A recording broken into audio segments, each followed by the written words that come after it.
So yun guys, ito yung brand new gearbox from PNC, no. Ito na lang yung kinuha nating gearbox para dun sa project kasi at least matibay-tibay at saka subok na natin, no. So yan, rear wire yan, tapos kumpleto kasi para hindi na gumastos si bossing ng hiwalay pa na piston. So pagdudugtong-dugtongin ko na lang yung mga pwede pa rito, dito, no.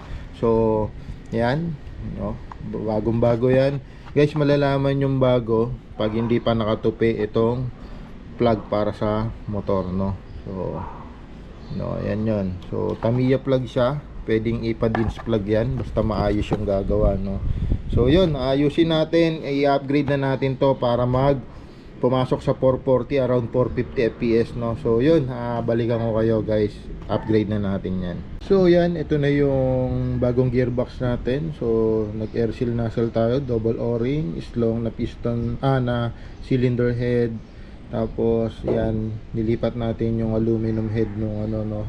So bago tong ating bago yung ating piston, no. Tapos yan, nakalagay na yung anti-reverse clutch, no. So makikita nyo, yun yung paa, yung kabila na doon sa kabila, no.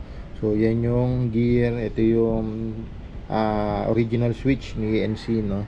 So yan, tapos magkakabit tayo ng garter na SP130, no. Tapos backing dun sa kanyang inner barrel, no. So yan. So yun, update ko kayo, no. Yan yung kanyang pinagpalitan, no. So yun, in-inform natin si bossing, no.